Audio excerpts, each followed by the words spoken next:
Honorable Dr. Lesan Azadi ji.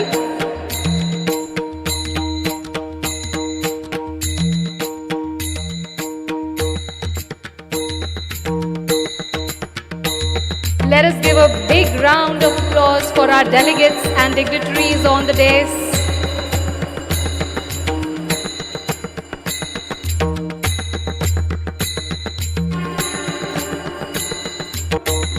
Honorable Dr. Lesan Azadi ji.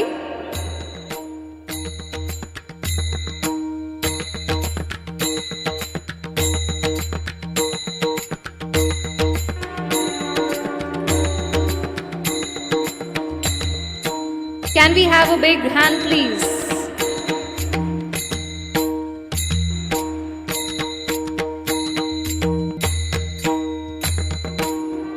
Ladies and gentlemen, I feel elated to introduce the next distinguished speaker, Honorable Dr. Lesan Azadi, Director of Bahai Academy, Panchgani. Over 35 years of experience in research, training and development, teacher education, education in universal human values, higher education, personal development and social progress, so on and so forth, Sir has actually come amongst us to address the gathering. Sir has managed and directed the affairs of the Bahai Academy and established joint innovative activities and educational programs with over 50 universities, colleges and institutions of higher learning in India and abroad. It is an honor to have you amongst us, sir. May I kindly request you to address the gathering. Over to you, sir. Very much. Thank you. Respected Professor Karat, sir, all the dear dignitaries on the stage, all the dear participants, especially the dear youth who are present. I'm so delighted that you are here today because you are the future of the country, future of the world, and now it is also in your hands. Dear friends, when we talk of religion, many different definitions come to our minds, but not always the definitions are easily understood. We even read that there are 10,000 different religions across the world. So when I was recently searching to find out some good definition about religion, I was really kind of taken back at the way it is described, till I found this beautiful definition, which is given by Abdul Baha. He says, the organization of God is one. The evolution of existence is one. The divine system is one, whether they be small or great beings. All are subject to one law and one system. This makes life much easier, that we are part of one universal system of God. And then he says, religion consists in the necessary relationship driving from the reality of all things. So religion is not what you and me make it, but it is embedded in the creation. Those are the laws that govern the creation. Those are the relationships that govern the creation. Is not science the same thing? Is not nature the same thing? So truly speaking, the definition of religion, of science and nature come to the same point. So religion is something very straightforward, very much understandable. God has revealed it for everybody to understand it.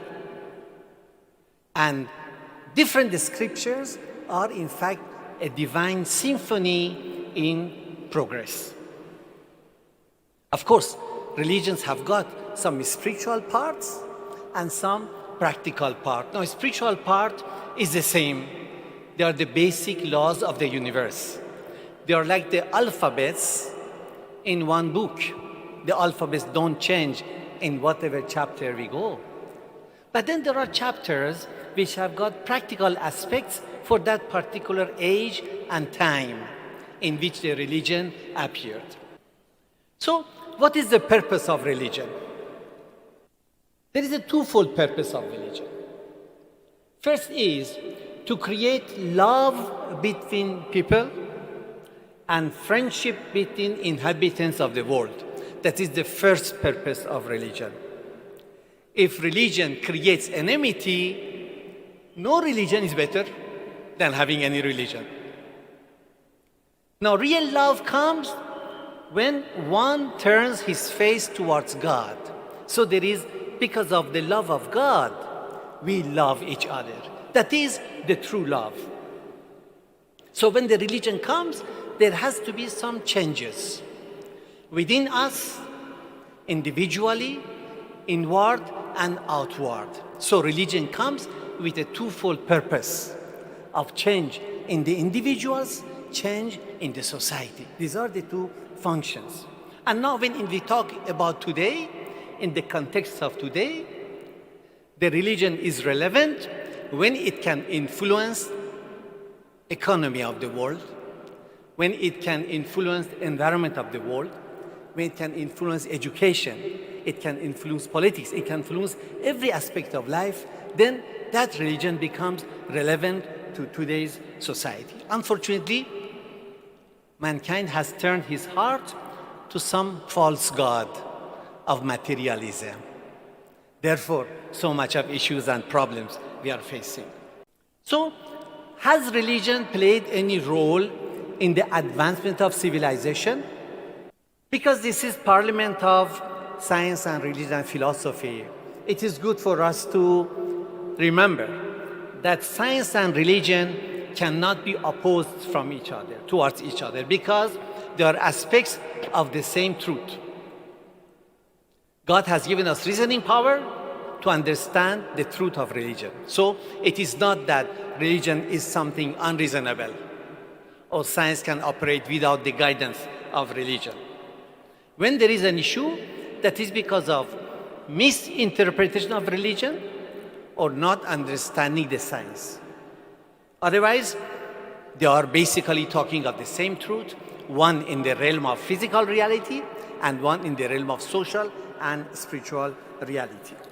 Religion has had a deep influence on the past of humanity.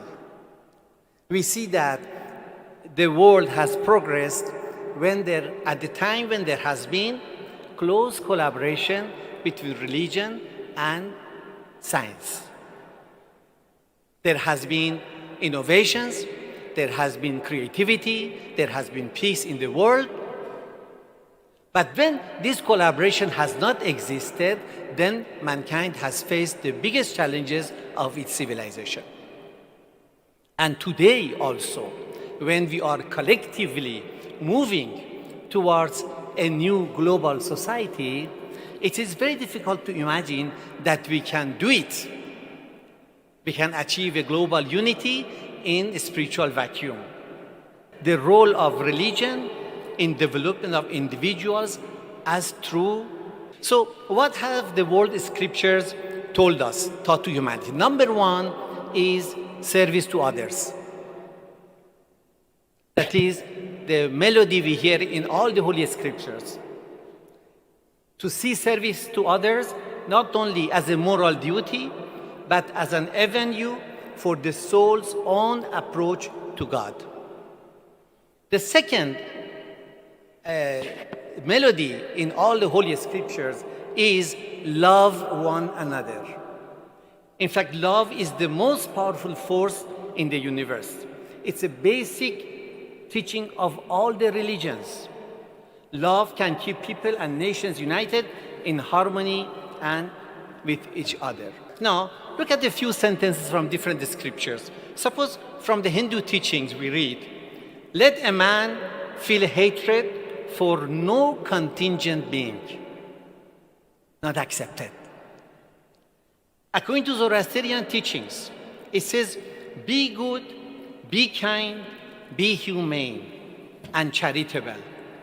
Love your fellow, console the afflicted, pardon those who have done you wrong. In the Buddhist scripture we read, there is only one eternal law.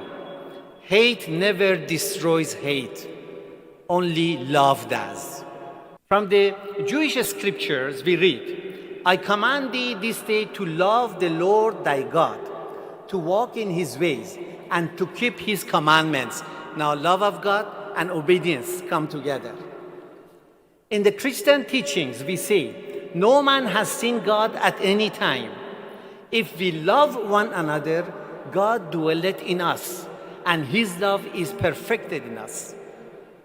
So, the way to love God is to love fellow beings. From the Islamic teachings, we say, and whoever shall have won the merit of a good deed, we will increase good to him therewith. For God is forgiving and forgiving, grateful. From the Bahai teachings, we read, order your lives in accordance with the first principle of the divine teachings, which is love. That is the first principle of the divine teachings. Now, friends, what is the way forward? Number one, the religious leadership should agree that science and religion are two knowledge systems that help humanity develop. So we have to accept that religion and science are partners in the development of society, of humanity. The second point is that we should vigorously promote interfaith activities. What a great thing that MIT is doing by this gathering. Let it be interfaith prayers, let it be interfaith dialogues, interfaith activities. The next point is that religious leaders should promote abandoning superstitions and prejudices, religious prejudices. We should not let it spread. And finally, let us welcome the provision in NEP 2020, which encourages study of all the religions in the higher education institutions. God bless MIT, God bless Professor Karat sir that has initiated this and is day and night promoting reading and understanding different religions and different scriptures of the world. Thank you very much.